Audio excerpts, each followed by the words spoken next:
성경은 우리에게 어떤 삶을 살아야 하나님이 기뻐하시는 삶일까?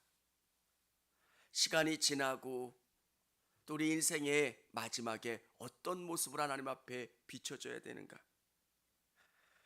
아담의 첫째 아들이 가인입니다. 하와가 아담이 가인을 낳았을 때 여호와께서 하나님께서 주셨다라고 이야기하고 있습니다. 하나님이 주셔서 아들을 얻었는데 얼마나 기뻤겠습니까? 사랑하는 성도 여러분, 죄는 계속 퍼져나가요. 우리의 삶의 나쁜 모습이 우리 자녀들에게도 계속 이어져요. 정말 믿음으로 우리의 삶을 바꿔가는 작업들, 더러운 것을 끊어나가는 작업들이 필요합니다. 아담의 죄가 가인 때 얼마나 더 번져가는지 모릅니다. 가인이 동생을 죽였을 때 하나님, 제가 잘못했습니다. 제가 분노했고 제가 잘못했고 제가 실수했습니다. 여러분, 다윗의 위대함은 그의 침상이 젖을 만큼 회개했다는 거예요. 살다 보니까 정말 죄라고 하는 게 얼마나 우리를 심하게 유혹하는지를 깨닫습니다. 넘어질 수 있겠구나. 실패할 수 있겠구나. 인간은 이렇게 연약하구나. 근데 우리가 깨달아야 되는 것은 뭐냐면 하나님 앞에 철저히 회개하는 거예요. 하나님, 잘못했습니다. 다윗은 더 이상 죄를 지을 수 없을 만큼 정말 고통스럽게 회개했고 하나님 앞에 돌아왔다는 겁니다. 가인은 그런 모습이 안 보여요.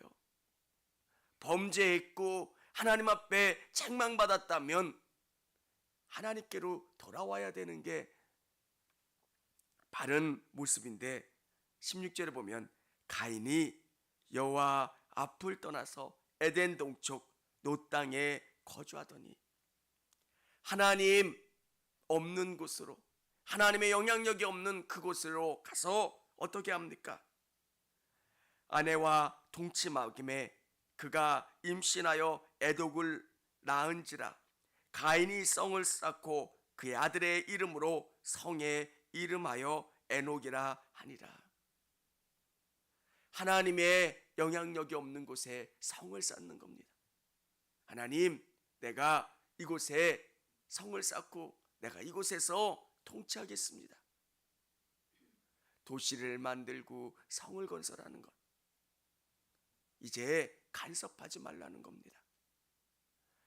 사랑하는 성도 여러분, 하나님은 우리 인생의 왕이 되기를 원하세요. 그것은 나쁜 의미가 아닙니다. 여러분의 인생을 가장 선하고 좋고 아름다운 곳으로 이끌어 주기를 원하시는 하나님, 하나님, 내 사업체를 경영해 주세요. 내 직장을 주관해 주세요. 우리 가정을, 우리의 삶을 이끌어 주세요. 이렇게 고백하고 나가면 하나님께서 가장 좋은 곳으로, 가장 선한 곳으로 이끌어 주시고 주장해 주신다는 거예요. 우리가 매일 기도하는 목적이 뭡니까? 성령님, 도와주세요. 내가 생각하지 못한 위험과 내가 생각하지 못하는 그 모든 것을 아시고 선하게 이끌어 주시는 것. 근데 죄된 인간은 자기가 왕이 되려고 하고 성을 쌓고 그곳에서 살려고 해요. 여러분, 성을 쌓는다고 해서 무너지지 않습니까? 인간이 건설해 놓은 것이 완전합니까? 과학기술이 발달하면 발달할수록 인간의 삶이 더 고통스러운 것. 그 과학으로, 하나님 있는 사람들은 그 과학으로 사람들을 선하게, 하나님을 기쁘시게 하지만 하나님 없는 사람들은 그 과학으로 사람들을 죽이게 하고요, 사람들을 포갑하는 도구로 사용합니다. 그래서 삶이 더 어려워지는 거예요. 사람들의 생각은 사람들은 악하지 않다고 생각을 했던 적도 있습니다. 그래서 교육하면 나아지겠지. 아직 몰라서 그래. 사람들이 도덕을 모르고 윤리를 몰라서 그래. 교육하면 좋아질 거야. 그래서 사람들에게 교육하면 좋아지겠다. 사람들에게 가능성이 있다. 그러면서 그 사상이 절망을 경험한 때가 언제입니까? 1차 대전과 2차 대전을 경험하면서 야, 사람이 이렇게 악할 수 있구나. 가스실에 넣어서 수백만을 죽일 수 있는 사람. 근데 죄의식도 느끼지 않아요. 사랑하는 성도 여러분, 하나님 없는 인생이 얼마나 비참한가를 들려주고 있고 보여주고 있는 겁니다. 가인의 모습. 근데 또 한 사람 라멕은 어떻습니까? 우리 19절 한번 같이 읽어보도록 하겠습니다. 라멕이 두 아내를 맞이하였으니 하나의 이름은 아다요 하나의 이름은 실라였더라. 아다는 야발을 낳았으니 그는 장막에 거주하며 가축을 치는 자의 조상이 되었고 그의 아우의 이름은 유발이니 그는 수금과 퉁소를 잡는 모든 자의 조상이 되었으며 실라는 두발가인을 낳았으니 그는 구리와 쇠로 여러 가지 기구를 만드는 자요 두발가인의 누이는 나아마였더라. 아멘. 라멕, 그 사람은 하나님 앞에 하나님을 완전히 모르고 대드는 사람이에요. 가인이 범죄했을 때 그를 죽이는 자가 있으면 어떡합니까? 두려워하는 가인에게 가인을 죽이는 자는 7배의 벌을 받을 거다. 그렇게 이야기하니까 소년을 죽이고 범죄하는 그 라멕이 이렇게 이야기합니다. 가인을 위해서는 벌이 7배였다면 나를 위해서는 70에 7번 될 거다. 그렇게 고백하는 겁니다. 그렇게 벌을 받을 거고 죄를 짓고도 악랄한 모습으로 살아가는 겁니다. 죄는 시대를 가면 갈수록 더 커지고 더 심해져요. 암세포가 계속 전염되는 것처럼, 전이 되는 것처럼, 온몸에 퍼져나가는 것처럼 죄라고 하는 게 그래요. 사람이 착할까 뭐 할까 그렇지 않아요. 사람 안에는 죄가 있는데 이 죄가 싹이 나지 않는 것처럼 가만히 있다가 여건과 상황과 여러 가지 상황들이 맞으면 싹이 나기 시작해요. 그래서 조심스러운 거예요. 시작할 때는 목회자들이 다 겸손해요. 근데 상황과 여건이 좋아지면 교만이라는 게 자꾸 쌍트는 이유가 사람은 그런 존재예요. 그래서 자신을 낮추고 겸손해지려고 정말 매 순간순간 하나님을 의지하려고 애를 써야 하는 겁니다. 여러분, 이 두발가인은 어떤 사람이냐면 구리와 쇠로 여러 가지 기구를 만드는 자, 전쟁의 무기를 만드는 자예요. 가인 때는 조금 하나님을 믿다가 하나님을 떠난 사람이라면 이 라멕은 아예 하나님을 모르는 사람이에요. 세상에서 보면 라멕은 성공한 사람일 수 있을 거예요. 그의 두 아내가 있는데 아다를 통해서 낳은 그 첫째 아들은 큰 가축을 치는 사람이었고요. 유발은 음악을 하는 사람, 그리고 두발가인은 기능인인데 무기를 아주 잘 만드는 사람.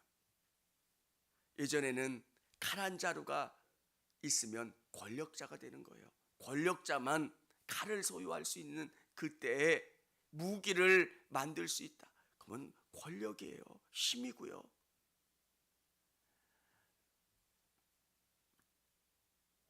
근데 하나님께서는 이런 인생에 대해서 기뻐하지 않으세요.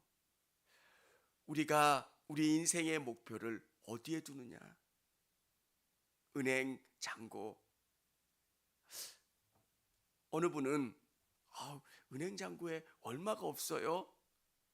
이렇게 이야기하는 분을 봤어요. 그분의 인생의 목적은 은행 잔고인 거예요. 성공한 사람은 이 정도 돼야지.